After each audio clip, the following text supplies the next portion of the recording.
This is our quarterly update for the Bladensburg Bus Garage project meeting. Next slide. Thank you. For those who are online, we have about 10 people online presently. If you have questions, as in the previous meetings, we're going to ask you to go ahead and type your questions into the chat. We have our colleagues who are online who are able to take those. We'll be reading them into the room so that the panel can, answer those questions. And we'll facilitate those normally. Next slide.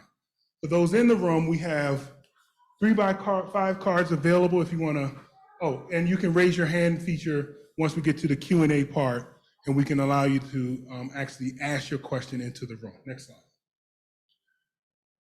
We don't have the in-room, but if you all have a question, we'll also give you an opportunity. We'll toggle between the two. We'll start with the online, then we'll come in the room. The next section, we'll start with the room, go to the online. If you want to turn your questions in early, we have 3x5 cards. You can write them down. We'll collect those. That way, if anything doesn't get answered, we'll be able to track the questions and make sure we get the answer onto the website or follow up after the meeting, right? So we do invite you to do that. Anyone who hasn't signed in, a sign-in sheet is here, so please sign in either on your way out or at your convenience. And with that, I'm going to turn it over to Maya Nino, who's going to introduce let me run through the agenda since we have it. So we'll do introductions. We have the project overview updates, a design update, the construction update, art and transit, a look ahead, and finally the community update, which we'll talk about the next quarterly meetings and other events. So with that, Maya, I'll turn it over to you. Thank you. Okay, thank you, Denzel. Good evening, everyone. My name is Maya Nino. I am the Senior Capital Program Manager with WMATA's Infrastructure Group. This is my first time with you guys, so thank you, ladies, for the opportunity to be here with you. So for introduction, let me introduce WMATA's representative team. We have Mr. Sean Pratt. He's a project manager for Bladensburg. We also have Ms. Jamila Muhammad Ingrid. She is a deputy project manager. We also have on the contractor side, Mr. Dan Goucher. He's a project manager with HP. And online, I believe we have, is he online? Yeah. Online, we have Mr. Laurent Adet. He is the Arts and Transit Manager with WMATA. And we also have Mr. Jim Ash. He is the Environmental Coordinator with WMATA. With that, I will turn it over to Jamila for project overview and updates.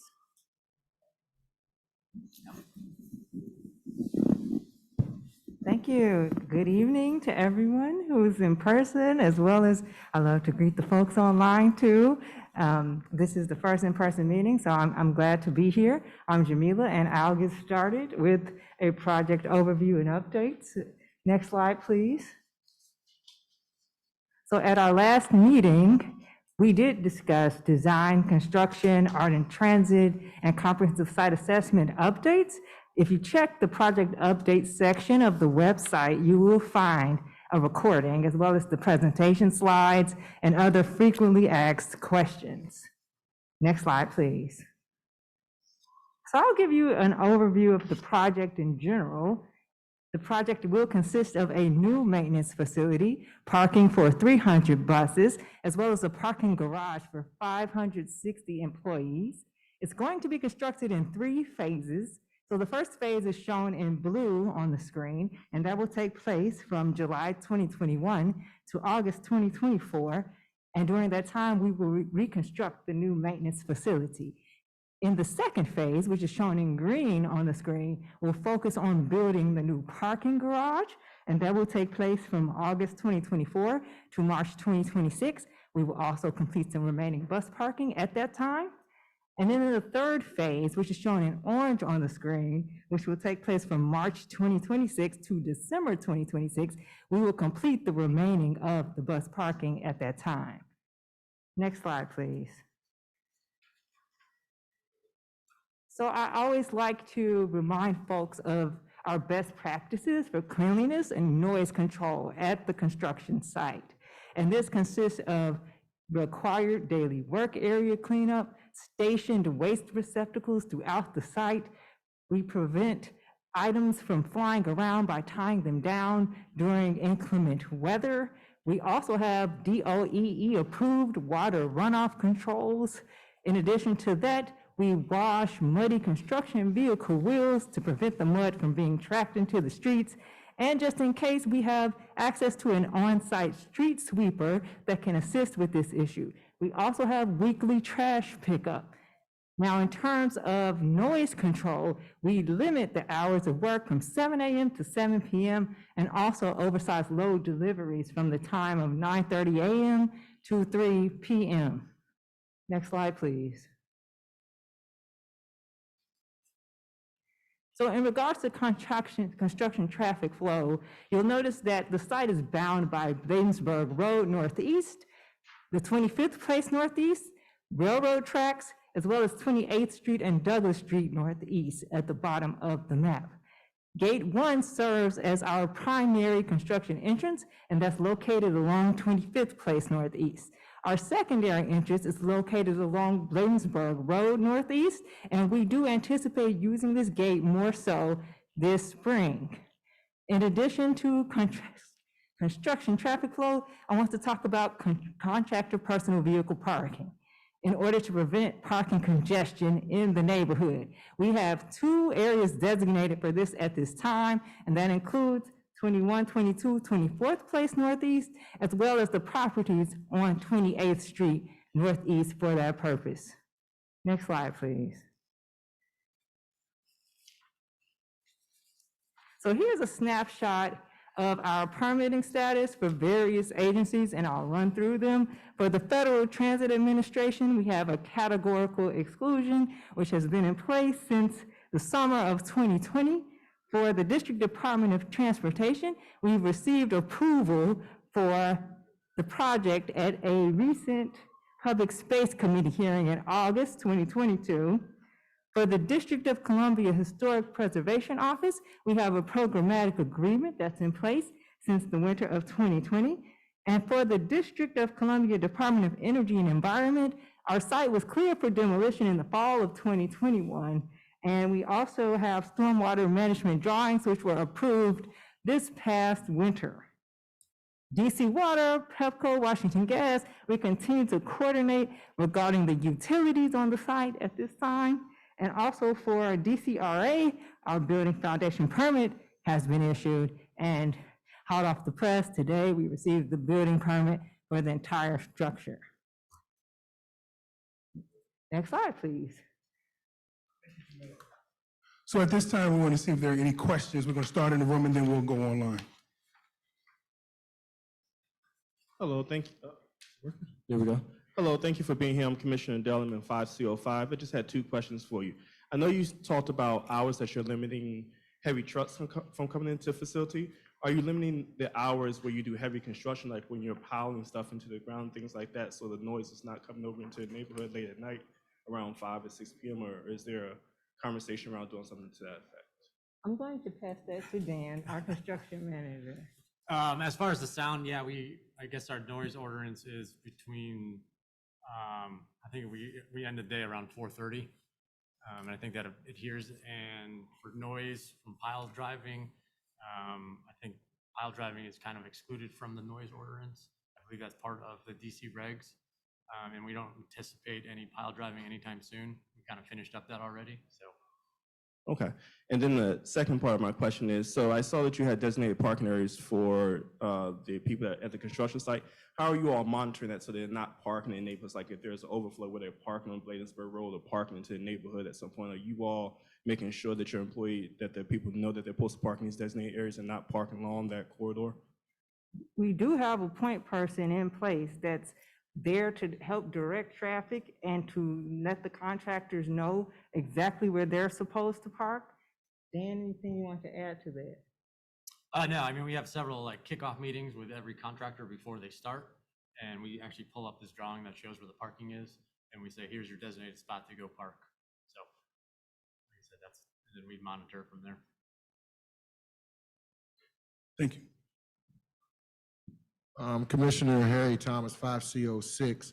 So I guess there will be no anticipated overflow parking. And if there was, would it be like the non-residential first, or is there a plan that goes further? Or do you anticipate, based on the staffing, that you have enough space for everybody on site? Currently, right now, we believe we have enough areas for all of this current craft folks to be parking kind of within those areas. We are continuing to look at additional areas. Being in that area, we've reached out to a number of business owners. Some of them are unwilling to work with us. So again, we're actively trying to continue seeking out additional spots as construction progresses and ramps up. And I guess from our suggestion, then, if that is an issue, you are in an industrial kind of area with some of the buildings, and there are some streets like V Street and other streets that have more warehouse facilities. And I would just suggest you use, some kind of traffic egress plan that says we're going to use these streets if that happens to happen. So, thank you. Commissioner, I want to ask the unasked question that I heard both are kind of there, and I get in trouble for this. If there is a concern, how do you all communicate that concern to the project team, right? If you hear things, and so I'll just say, and I'll let them also, we'll make sure that anyone who wants to reach out, you have our contact information as the engagement component, and we'll make sure that you can, be able to be in touch with the team members as well. So we want to make sure we get to all the questions that we hear. I guess then, if you have a hotline number and an email, that would be easiest, that we can directly give to our residents, so there's a direct access to you guys. That would be helpful from my point of view. Just a hotline number and an email, maybe Commissioner would have something to. Thank you, Bo. There's none online. I'm watching your face. I feel like you need the mic. We good for right now? Good evening, everyone. Carlos Davis, President of Woodridge South Community Association and Chair of the Bladensburg Road Main Street Program. And actually, on one of those maps, you could see my house. And so I want to give you positive feedback because I live within a rock's throw. I haven't heard any pile driving, haven't seen any trash, and no one from the construction site has been parking up in the neighborhood, unlike how the bus drivers used to do. So I just want to give positive feedback at this time. See, I knew that would be. Thank you. I appreciate Appreciate that. that. Yeah. Thank you. Keep them happy. That's it. Mr. Montague? We okay so far? Uh, I want to go back to, I'm sorry, I want to go back. I thought we had discussed in a small group about the final phase and the parking. And it was said that it's to finish the bus parking, and that is not true. That is, it is supposed to finish the parking footprint. And remember, we said we would make that real clear to that's not an additional place to put additional buses, because that's already been calculated into the area. So it was the wording of it, and I just want to make people sure, comfortable with knowing that it's not adding parking, it's simply just completing the facility footprint. Understood. And if we can go back 2 slides real quick, because I want to, and Jamila, you don't have to, I think I can get it right because I've heard you say it a couple of times. 3 slides? One more? There we go. So phase 1 and phase 2, when you talk about phase 3, that's not additional bus parking for additional buses. That's to complete the parking for the site in phase 3. Yes. Is that adequate? That's what you recall, Mr. It's hard to say, not commission. I'm gonna say not Commissioner Montague. Mr. Montague. Community steward, man of the people. Thank you. All right, so we're gonna get back and we're gonna turn it over to the, yes, sir. Again, Carlos Davis. Just a question. Are you guys aware of the Bladensburg Road multimodal review and project that's under review? And are you coordinating? I guess you probably are. What is the coordination? How will that impact you, if it will? We're in the beginning stages of that as part of the Public Space Committee and that permit process. That is when that project was kind of brought to light. So we're definitely working with DDOT on timing of stuff. So I do have a contact there that as we get into that phase of work, we'll kind of communicate with them. All right. Now we go to the bus garage design and construction update. Yeah, perfect. Thanks. Yeah, really pleasure to be here. Good evening. Hope everybody's having a great new year so far. It's really nice to be in person. So thanks for those who are in the room and those who are online. Just a quick update on design. We don't really have a whole much to talk about as design for design updates. We do have some changes coming for the parking garage. Jamila will talk about it a little bit later, but it has to do with the GAR and the BZA hearing that got canceled because of some of the redesign we're doing, but currently not really able to share because they're not finalized. But the slide that everybody's looking at now is kind of up there. We heard some of the concerns from the community about making sure we're aware of some of the utilities that do cross through Bladensburg. So again, just wanted to remind everybody that they are shown on our drawings. We are aware of them and we are protecting them and trying to do everything we can to work around them. Next slide. So as far as the construction update, one more slide. Kind of, like I said, it feels like it's been a while since the last meeting. Really wanted to highlight some of the exciting stuff that's going on the site. So the first activity that really kicked off was auger cast piles. So you can kind of see, you got 3 pictures on the screen kind of from the start. On the left-hand side, moving to the right is kind of the progression. In the middle, you can see we have 2 different rigs on site. One is a crane rig and the other one is fixed mast. And then on the far right, you kind of see the full operation in swing. So we have finished all of the piles. So good news there. And then that kind of kicks us off into our next phase, which is pile cap. So what's the next slide? So here is kind of, again, the sequence of what happens once the piles are done. You can kind of see on the left-hand side, we are prepping. So some of the piles, the elevation might be a little bit off, so we had to kind of chip those down. Then we have to form it, put the rebar in it, and then we place it, we strip it, and then we backfill. So this is kind of a good spot to pause. I'll kind of explain how the foundation of the building works. So there's 3 components of it. You have the piles, you have the pile caps, and then you have grade beams. So really what happens is the load from the grade beams gets transferred to the pile caps and then gets transferred to the piles. So the next slide will show kind of the grade beams. So here's a good view of what the grade beams look like. You can see the rebar going from pile cap to pile cap. That then transfers load to the piles. Obviously, left to right again, on the left-hand side is the reinforcing, and then on the right-hand side, you kind of see how it's formed up. And then similar, we place them and strip them. Next slide. So the other big activity on site was the rainwater harvesting tank.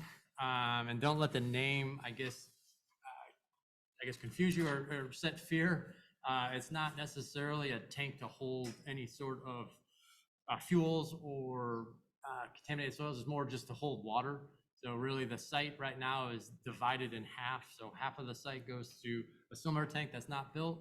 The other half goes to this tank, and it's collecting all of the rainwater that falls on the pavement, gets collected in this tank, and then it's then pumped into the building and used for the bus wash. So again, wanted to point that out, but you can kind of see again from left to right, all the progression that we have made. It's a rather large tank. It holds about 500,000 gallons of water. It's 282 feet long by 22 feet wide by 22 feet deep. So again, it's a really, really big tank, a lot of water that we have to hold. And we actually had our first placement, half of it today, the bottom slab. So a lot of good progress there. Next slide. So up and coming, again, Jamila will cover some of this, but just kind of show on the map here. So through February, we'll continue with our underground mechanical, electrical, plumbing. That's MEP. So, and then we'll continue with our pile caps. And now that we're starting the rainwater harvest tank, we'll kind of continue that as well. And then in March, again, more of the same with the kind of the new activity of structural steel. We're hoping that we can get towards the end of March, structural steel started. And then April, a lot of the same. With April, we do anticipate to start precast, and that's where you might see some larger loads using that Bladensburg gate. We're hoping that we can keep most of it to the 25th place gate that we have, because we have the stoplight there and it makes it a lot easier, but some of those panels might be a little bit too big. We'll have flagger out there, and we will be between the 9:30 and the 3 time when we do bring those loads in. So I wanted to point that out to everybody. And then again, May, a lot of the same stuff is kind of continuing. I think with that, I will turn it over to Donzel for questions. Thank you. So I just want to remind the folks online, feel free to type your questions in the chat or raise your hand and we will make sure you have an opportunity to ask. Are there any questions in the room so far?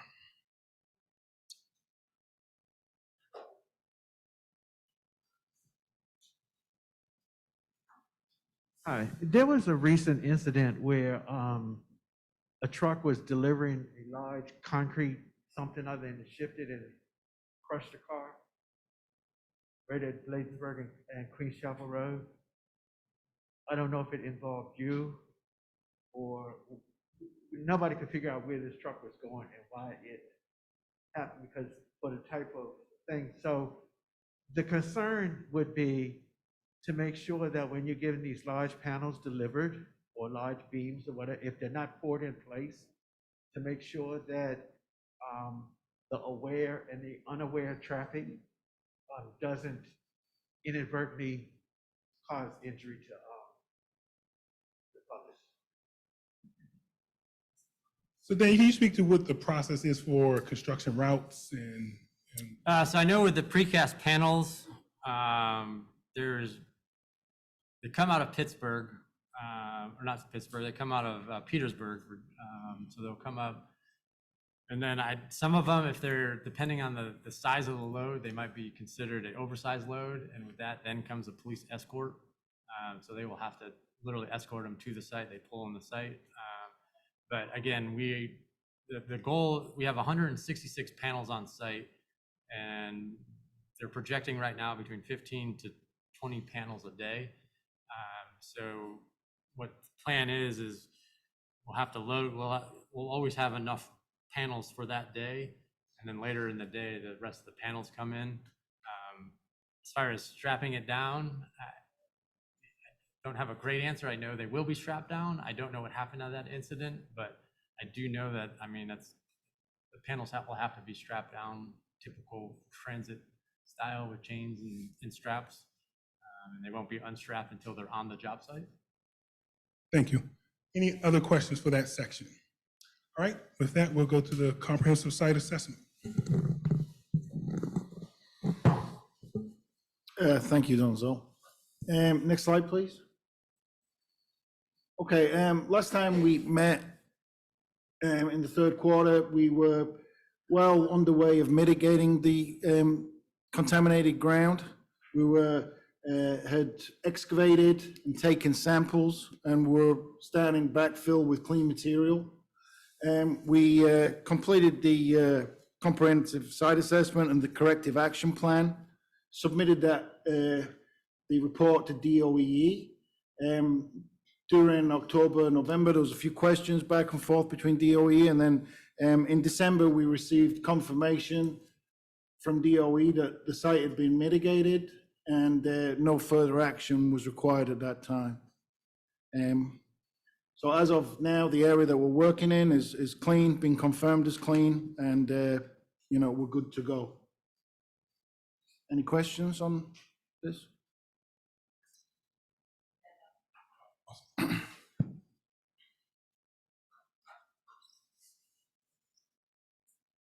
Thank you. And I'm Kelly Sislo with Councilmember McDuffie's office. What were the contaminants that were found?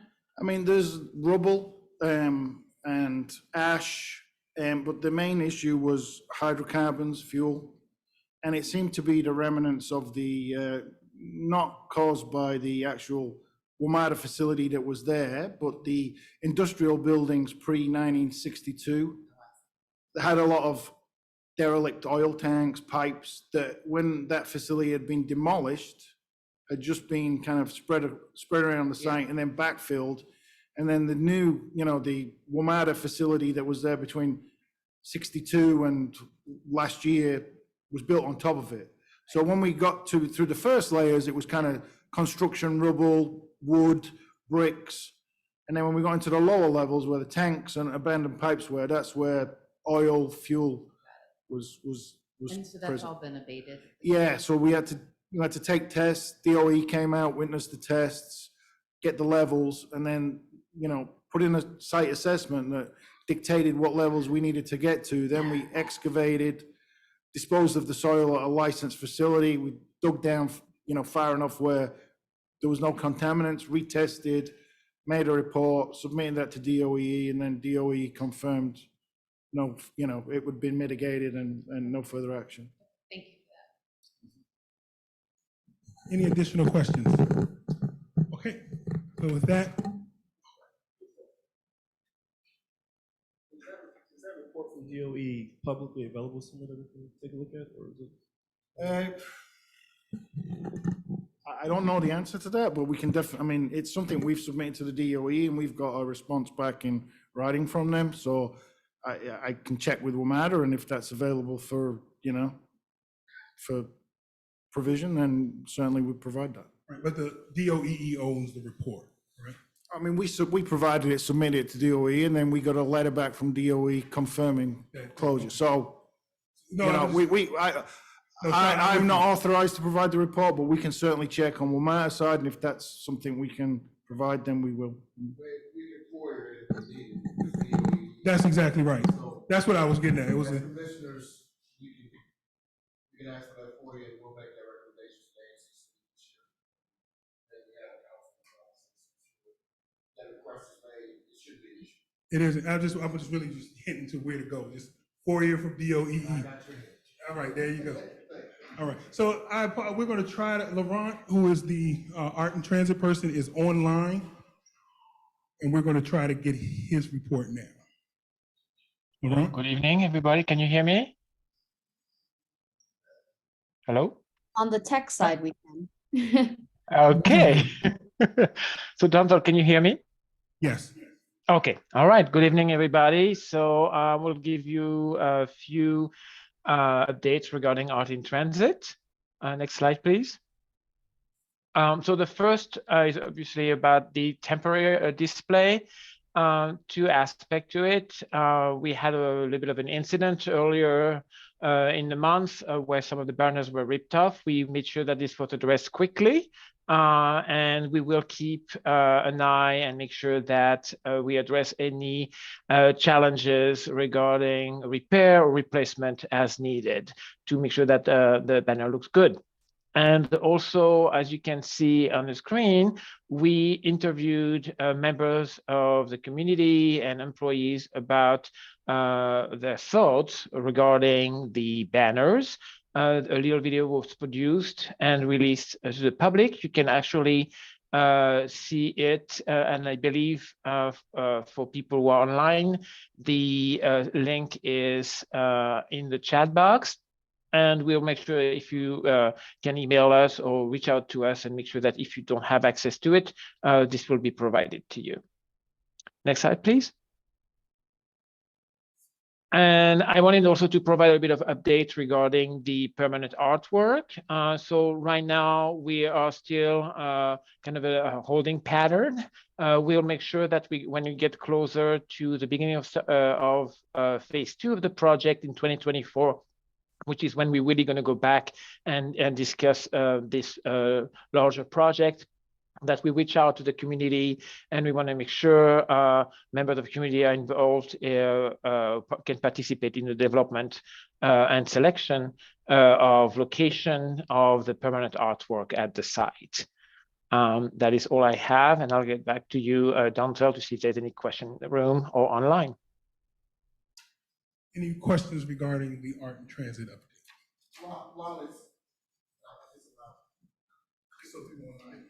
While it was listed that you were going to share or invite community participation, is there a little more information about the process? How will we know that? What groups we have? We have some arts project groups in the ward as well as city-based, so we'd like to get involved with that. And will it be a community-based theme, or what is the theme of the art going to be geared to?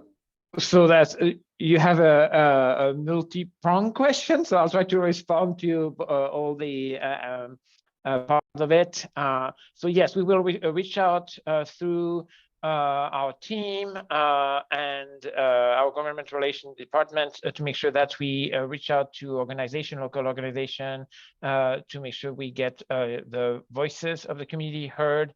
Regarding themes at this point, nothing has been locked. I'm sorry, Lauren, hold on one second. Can you hear me? Oh, yeah. Sorry, continue. No, sorry about that. Regarding the theme, right now nothing has been decided. We still have a little bit of time to think about it. Again, this is part of the conversations we'll need to have and to see what the community desires to see. And I think we'll look at different options. We are open-minded at this point. And there's nothing that has been decided. I just want to make sure, because I know you asked two-part, like, how will they involve the community in the process? And Lauren, are you able to answer that now, or is that something that is still being developed? Because I don't want to make sure we get to that piece too. It's what we work usually. We work with community representatives, and we'll work on a process that will be similar to some of other projects we've done recently, and make sure we consult perhaps through surveys the community to make sure we get the feedback and we hear the voices. I apologize, Ron. Were you all able to hear most of that? So we're gonna continue the process is the essence of it. Thank you. All right. With that, I'm going to turn it over to Jamila for the community update. Thank you, Donzel. So we recently updated the project website to show that the Board of Zoning public hearing was no longer required, and it was no longer required due to design updates. And the design updates included increasing the landscaped elements in order to satisfy the green area ratio. And you can see the design on the slide, which is in progress in regards to the landscape. Now the green area ratio, it'll be a weighted ratio of the landscaped elements to the land area. And that's what we're working toward meeting. Next slide, please. Also, the website now features a toolkit that you can use to share information about the project with your neighbors and with the community members. It includes items like videos and project fact sheets and social media messaging. So please visit the website if you'd like to use those resources. Next slide.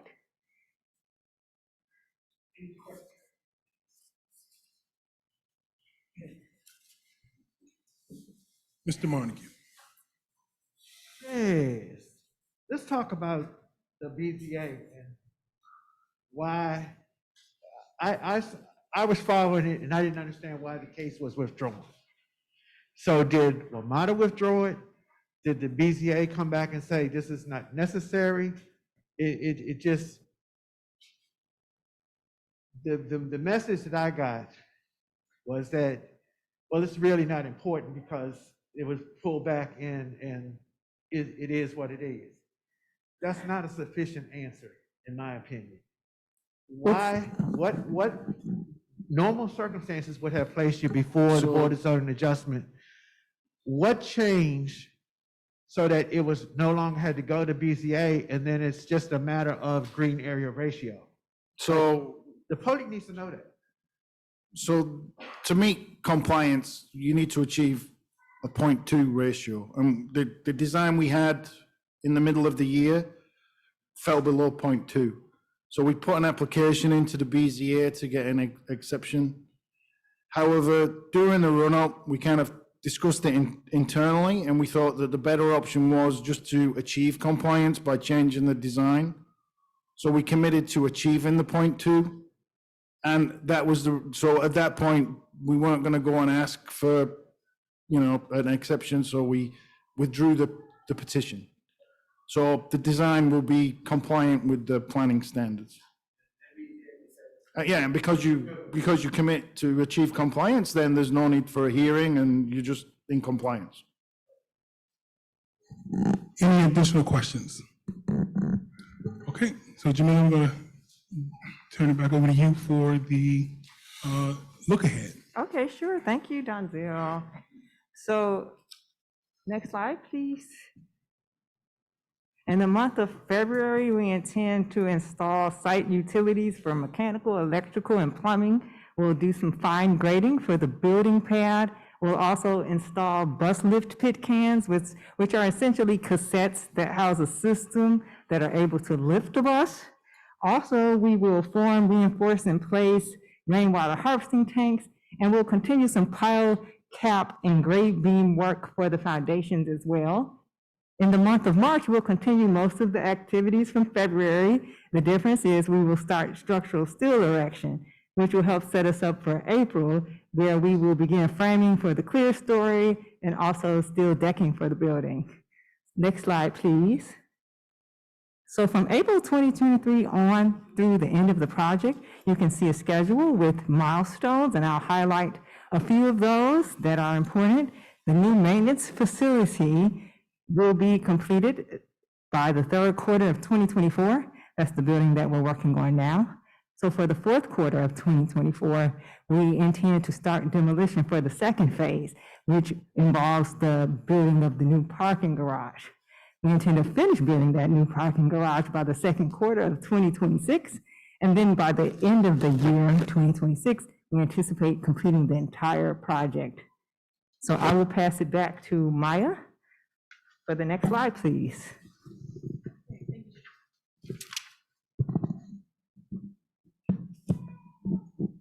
Thank you, Jamila. Just a reminder for everyone, we at WMATA are committed to continuing the quarterly meeting with the community. You will get notification for the next meeting in spring. Also, Jamila highlighted several important updates for our project website, so we encourage you to check it periodically. You can also follow us at the various social media sites listed here. We do have a dedicated email address for the project, Bladensburg Bus Garage at wmata.com. Please feel free to give us any positive feedback and any concerns, send us, and we will definitely reply back to you in a timely manner. With that, I'll turn it over to Denzel for any questions. Questions or any overall questions regarding the project? I had a question about the parking garage, the second part, parking. So my original perception was the upper deck is for employee parking, right? And then the lower deck is for bus parking, right? Is that still true, or is it? At grade, sorry. At grade is for bus parking. Right, that's Multiple what I consider, the level one is grade. And Okay. that's buses will be there and pre-configured for electrical vehicles somewhere down the road and da-da-da-da-da-da. But the upper deck is for the 540 employees. Okay. Yes, And the entrance to that is from 25th Place, that's correct. not Bladensburg Road. That's correct. Thank you. All right. And also, I guess, are there any, as this project goes on, any hiring opportunities for laborers and other folks? And how can we as an ANC ensure that we get people in? Or I know in the construction, I did some training for folks in construction. And I know the requirements for drugs and all of that stuff. And how can we get people ready for that if that's possible? Yeah, so for, at least for hiring, we normally we publish recs, so hiring recs, and we try to hit all of the major publications online. And that's kind of how we get the message out there. We usually we leave that open for about 2 weeks, and then we see how many applicants we get. If the applicant pool is small and not enough, then we can kind of leave the rec open longer. And then once that happens, then we'll make phone calls and have interviews, but that's our standard process. Can those recs be shared with the ANC members? I will double check. I don't know who's the right contact. I don't know. If they can, I'll follow up and make sure that you have a copy. One last thing, and we somehow, it didn't get talked about. In the new entrance at 28th and Bladensburg is where eventually the electrical substation or whatever for the electrical vehicles whenever we get to that point. But there was no mention of, just a general mention of the facility is designed to accommodate the, as part of the zero emission or whatever, the electrical vehicles in the future. And I think that's important so that the public knows that that's not being lost in the discussion. Right, so currently the design includes CNG and diesel buses, but we've started, and the original design did not include electric buses, but we've started in the last few months to work on the design to go fully electrical. And so that right now is pretty much in its infancy. We're not even at the 15% stage. We started probably in November on that design. So hopefully by the end of this year, we will have updated the design to include a fully battery electric bus at the facility. So I know you're gonna hold them to it, so that's the winter meeting that they should have an update for you, Mr. Montague. As long as it remains part of the discussion and it doesn't disappear, because if it's not talked about, then it becomes paperwork and it's too short. Yeah, no, it's. My understanding,